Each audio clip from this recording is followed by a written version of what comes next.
กันบ่เด้อสิรอดบ่นี่ก็จะเมื่อฮอดบอลใส่เป็นกับโมเมนต์ง่ายผ่านฟังเมื่อจักกี่บอลจักกี่พังบอลให้มีบอลดีมีเอาเนี่ยนี่ก็เลยว้าวหายสมควรเฮ้ยผ่านมาได้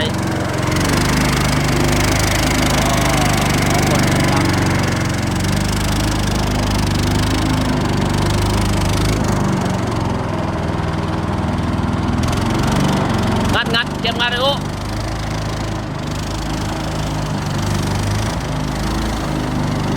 คอมเมนต์เขาไก่เด้อไรว่าอยากมานับเลยนะใจบ่ลอยไปบ่พอน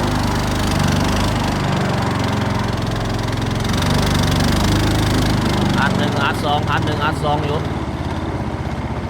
ขึ้นไหนบ่ดิฮะ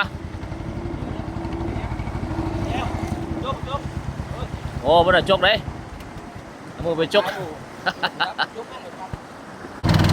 อ้าวซื้อต่อลุยอย่างเดียวโอ้ลุยร้อนบ่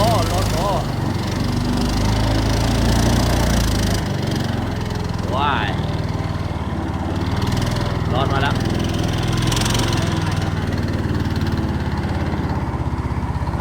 ใส่เบ็ดเด็ดดิมาฮอตละมอนใส่เบ็ดล้างทำอิฐนี่เบาอู้คนมัดไปหรือไหมคนมานมีขวดนี่โอ้บุกออกมัดก่อนมัดลึกหนึ่งมัดลึกหนึ่งมัดนกนะโทรมัดนกอันพอดีใส่ไปแล้วเด้กลางนึงนี่มัดอีกแล้วเบาอู้คนมัดแล้วล้างที่ซองใส่ไปรุ่นเหมือนกันเด้นี่เบ็ดปลาลูกเบ็ดปลาน้อยนี่เนื้อบางเนื้อผู้เสื้อความหมายมัดใส่กล่องนึกว่าจีกันแหละปลาดึงนะ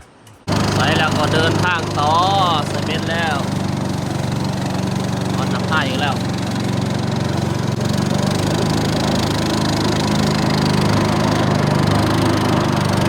ว้าวต่อ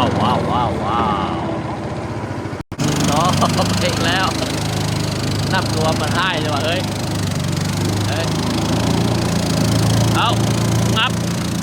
ปวดโอ้ยกไป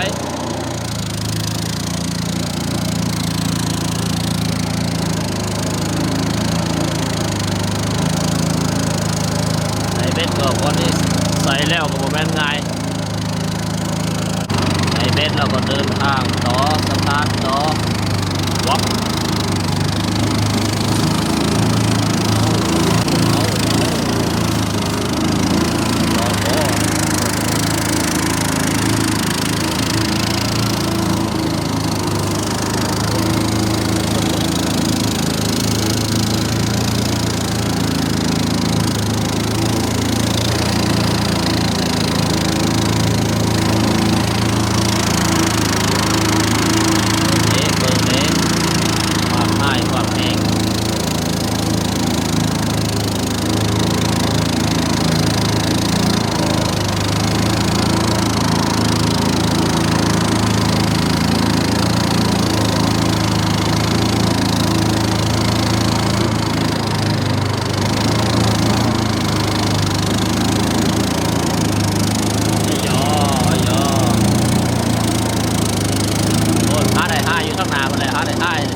แล้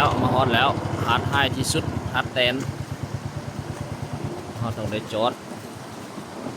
ตอนนี้ก่อนเอาคนลง2 คนจะได้ย้างมือ2 คนจะได้ย้างมือก็ในทำเหือในหัวเหือขึ้นเนาะติดตามหัวพามาเบิ้งว่ามันหายสำเร็จเจ้าว่านำมันแห้งเนาะพอได้ลงเหือ2 คนไหล2 คนเอาเหือขึ้นมาเนอะสุดท้ายเบิ้งเนอะเนอะหัดแตนเบิ้ง2 คนช่วยเหือขึ้นมาเนาะเบิ้งมันจะเป็นจะได้รอดหรือจะล่วงวะมาละตัวนี้2 คนเริ่มสตาร์ทเรือมาละเอามือสมังแหละ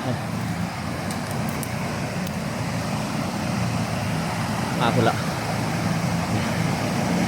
เนาะนำให้เนาะ2 คน2 พี่น้องกันรอดบ่โอ้เดี๋ยวบ่รอดเอายังไปได้อยู่พอไปได้อยู่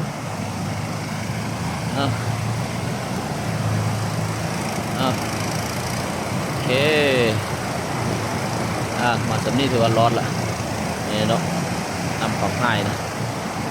โอเคแล้วเราจะย่างมือเป็นเพื่ออยู่เนื้อไปรอดละฮอตพี่ละเหือเนาะปลอดภัยอยู่ถึงหาให้ว่ารอดไปดูนี่ทุกคนเลยจากพิษอาท้ายแล้วก็สิเมื่อต่ออีกแล้วดินี่ก็ให้บ่หน่อยหนาก็แน่หัวฮัดแตนนี่ก็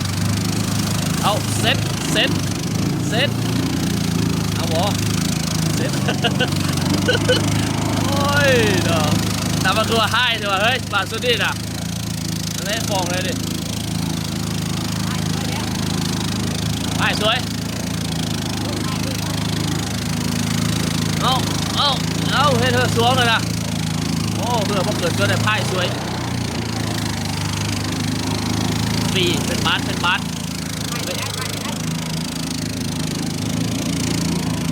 เฮ้ย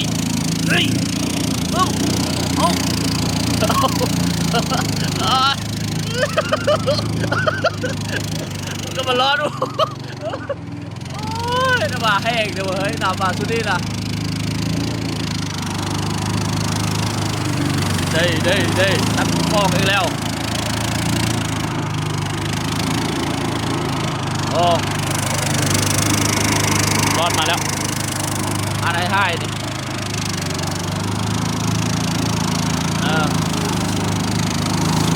แล้วรอดให้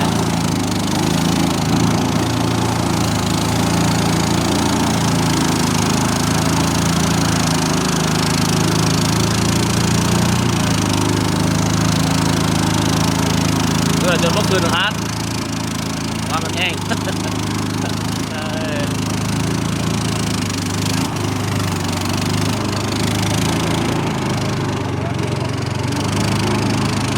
วิทย์แล้วทุกคนเลยฮาร์ดแตนมาฮอนละพอเราจะใส่เบ็ดละเริ่มมาฮอนละพอเราก็จะใส่เบ็ดให้ทุกคนเนาะจะแนะนำการใส่เบ็ดให้ทุกคนใส่แล้วได้